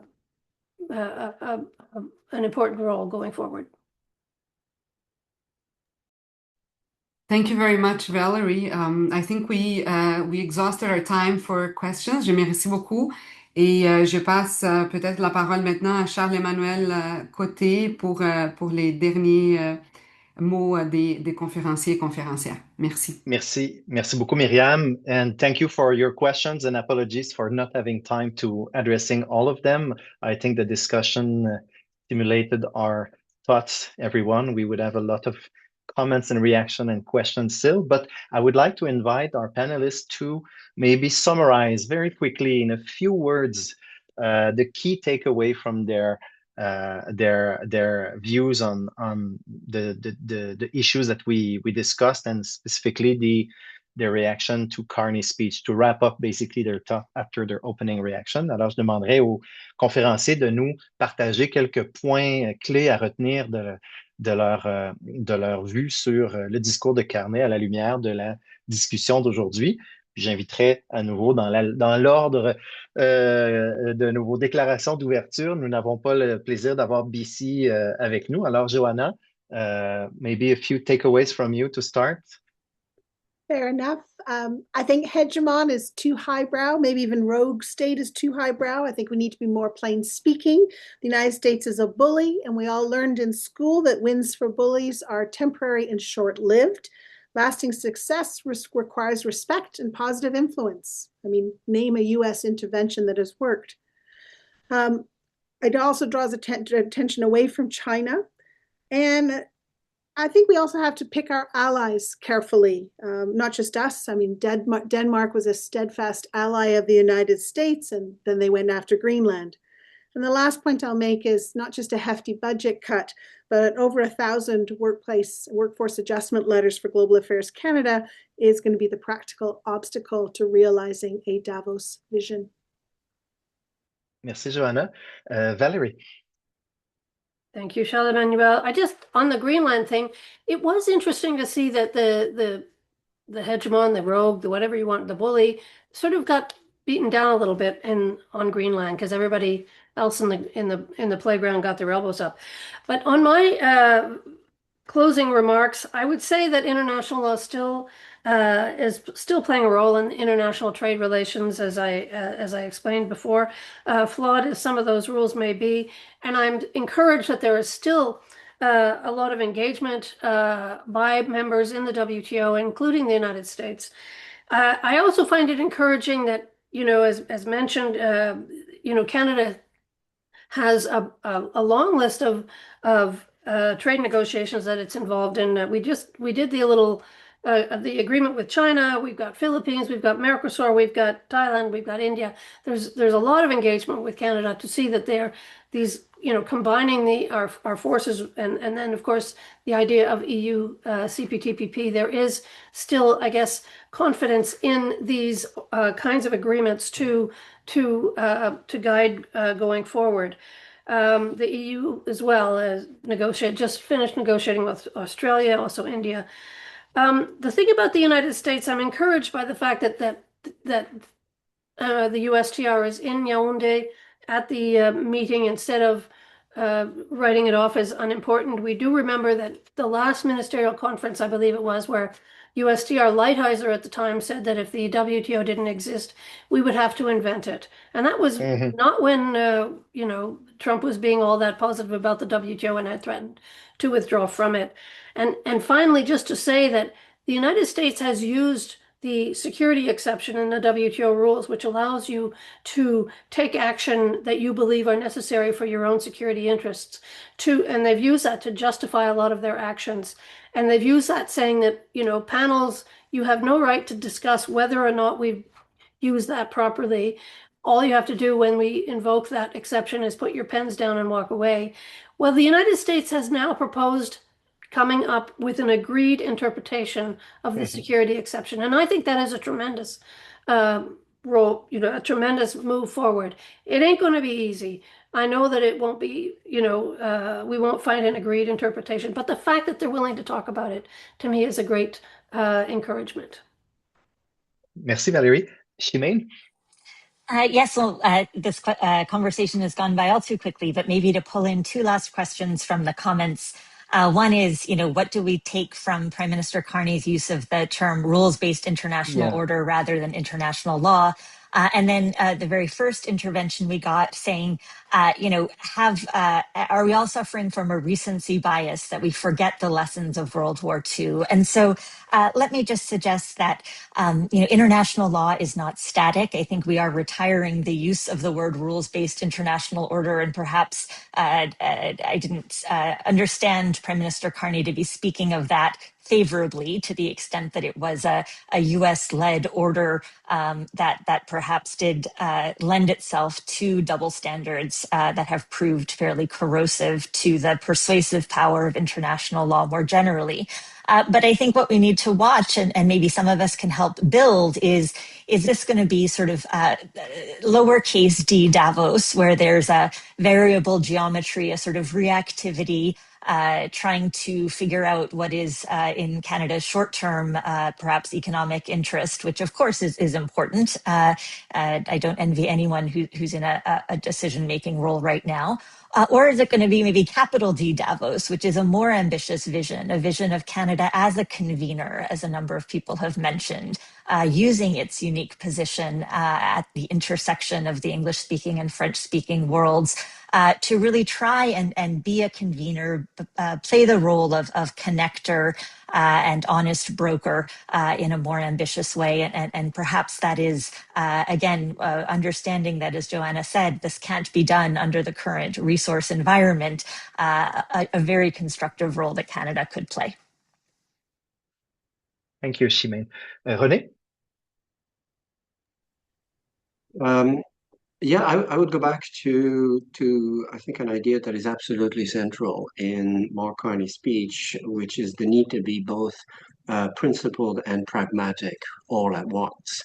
And looking at what actually has been done after that speech by the Canadian government, I find that essentially what we see is a series of pragmatic steps and not so much evidence of principled steps. And so we see trade and security deals that are feted. Clearly they are important and necessary, so there's no challenge to that.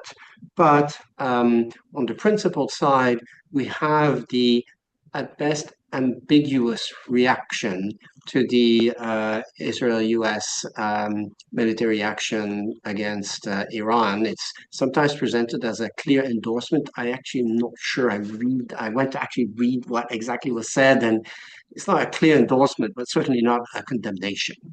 And I think that the equilibrium that, or the balance that the Prime Minister speaks to in his speech is not really present in his action or in the actions of his government so far.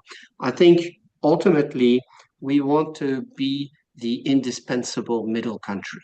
I think that for all the reasons that were mentioned earlier by several of my colleagues, because of who we are, how we are regarded internationally, we have a role to play, and it will serve us as well as serve the international community at the same time. So the indispensable middle country cannot do its job with a gutted Global Affairs Canada. That seems to be really the last place to cut in the current era if soft power is the way to go. Because whatever fighter planes we end up buying, I don't think military might is going to be our calling card. Merci beaucoup, René. Gib, le mot de la fin? I'm reminded of something that Andrew Coyne said in January 2025 as President Trump came into office for the second time. He said, however bad it is now, it's going to be worse later. And that's going to be true the whole time. I'm not quoting him exactly, but that was the gist of it. It will just keep getting worse. And I think he's been proven exactly right so far. I think it's still true, and I'm afraid it will continue to be true. There's going to be an urge to try to turn the clock back or to pretend that somehow the clock has been turned back. Maybe the midterm elections that the Americans have been talking about for 18 months now, it seems, will somehow check him. Maybe something will give, right? And you know, you look, for instance, at Greenland. There are a lot of people who are treating Greenland as something that's over now. You know, that Trump has tacoed, the phrase the Americans use, that Trump always chickens out. Well, I think we really have to resist that urge. One of the fascinating, strange qualities of President Trump is that while he's constantly lying, and we can all see it, he also has this weird willingness to just come out and tell you exactly what he's going to do. And you know, Marco Rubio made this point really tellingly the day after the abduction of Maduro. You may remember that press conference, such a strange press conference, but everyone was speaking from notes. Even Trump, to some extent, was speaking from notes. And then Marco Rubio was called upon, and he didn't have any notes. And he said words to the effect of, you know, this is a president who says what he means and does what he says, and you should be paying.